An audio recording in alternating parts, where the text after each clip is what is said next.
Hello, everybody, and welcome to the Politics Lab on YouTube. My name is Bill Muck. I'm a professor of political science at North Central College, and I'm joined, as always, by my colleague, Dr. Phil Barker, who's a professor at Keene State College. Hey, Phil. Hey, Bill. How's it going? Oh, man, it has been an exciting week for the president. He was on Twitter this morning saying he's totally COVID-free and that he's immune. So it freed him up to make some interesting comments this week. He spent a lot of his time on cable news and Rush Limbaugh, talking about all sorts of things. He was talking about prosecuting Obama and Biden and Hillary Clinton. My favorite quote of the week is he said, talking about our nuclear weapons, our nuclear is all tippy top now. But again, my favorite is he developed a plan that he was going to come out of the hospital looking all weary and then turn to the camera and open his shirt and have a Superman t-shirt on underneath. Phil, this is the behavior of a stable genius, right? Yes. So we were just talking before we came on, like there's been so much stuff in the last week that it's almost hard to keep track of how many kind of crazy stories there are. I think as I think about it, I think that it comes down to sort of, there's three things that come into play here. One of which is, so this isn't even one of the factors. All of this is not all that abnormal from how he normally reacts. But when you throw in the fact that we're 3 weeks from an election and he's losing and losing badly, like the polls it's pulling, Biden is starting to pull away. So I think he's starting to get desperate. And then two, you throw in that he's not good at this. He's just not from a he's not, most of the time, by the time someone becomes the national candidate, the national nominee for a major party, they have a long political history. They've done politics before, and he hasn't. He doesn't have the political instincts, I don't think. So he's, I think, desperate. He's not all that good at this. And then he's on steroids. I think that was the thing this week. You take all of that together. You take Donald Trump's personality, you mix in sort of a crisis because this election's coming and he's desperate to win.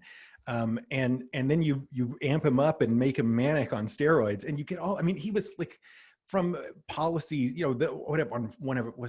Friday, Thursday, whenever he was bouncing back and forth on supporting the stimulus and then not supporting it and then again supporting it and then not, it's been insane. It really has been. I think you highlighted the factors. It's hard to know whether this is, Trump has, because of COVID, has been isolated. Also, you're right. When you see a downturn in the polls, that can weigh on a politician, especially someone like him who doesn't have experience. And then you sprinkle some steroids on top of that. I mean, it makes for a really odd and a bit concerning mix, right? What is going on? Earlier in the administration, when there were adults in the room who could moderate some of this behavior, I would feel a little better, but I don't right now.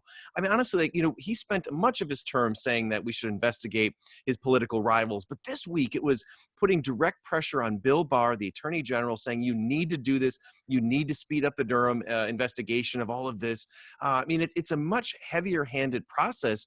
It's the kind of stuff you see out of Venezuela. It's the stuff you see out of Russia.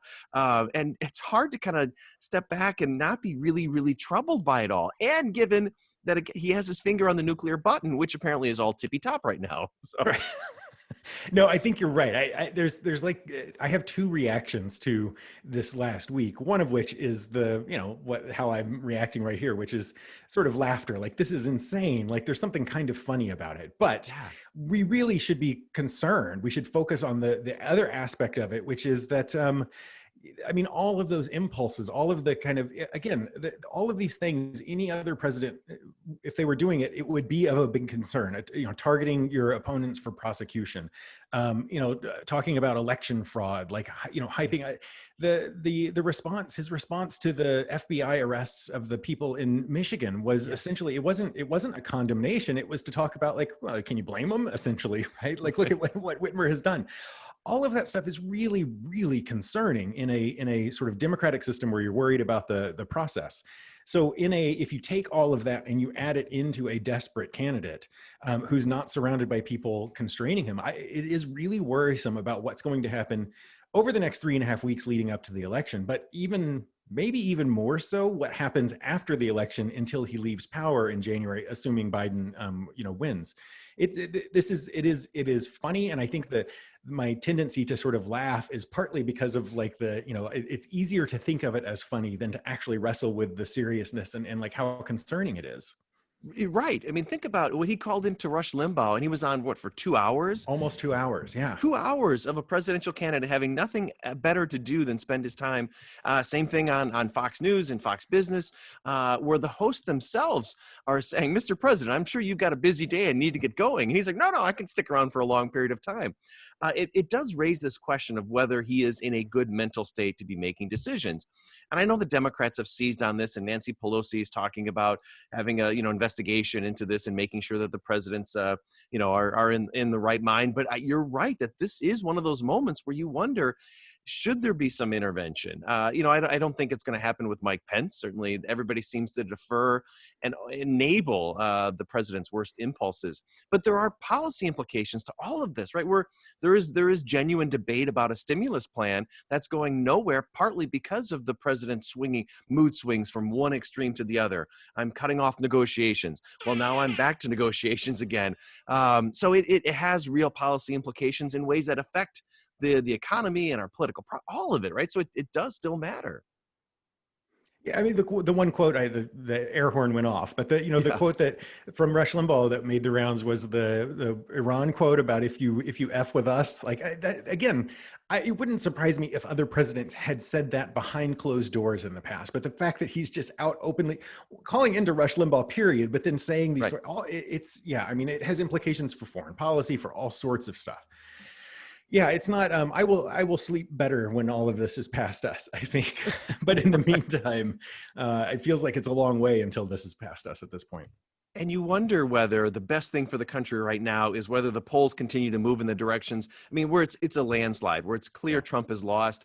I think this moment calls for somebody like former President George W. Bush to step in and say, "I'm supporting Biden. I'm a lifelong Republican." Something like that would continue to give this the right momentum to move the political discourse past a Trump presidency. And I think that's what the country needs right now. There's a bit of ambiguity. What is he going to do? If it's clear where the process is moving, maybe that might cause him to temper some of these worst behaviors. Yeah, I'm not super confident that that's going to happen. I think you're right. It would be great if it did. And Bush is maybe an example of someone who might. He seems to have sort of stepped in some of these cases. But, Bob Dole this week was ranting about how the debate commission is biased because they're all anti-Trumpers. And like the idea that this sort of previous generation of Republicans who cared about norms and stuff are going to step up it's just, I think it's going to require, a large rebuke at the ballot box for Republicans to change their tune on it. So I think you're probably right. So that's a good place to wrap up. So if you're enjoying these videos, please subscribe to our YouTube channel and always tune into the podcast on Wednesday. See you soon, Phil. Bye, Bill.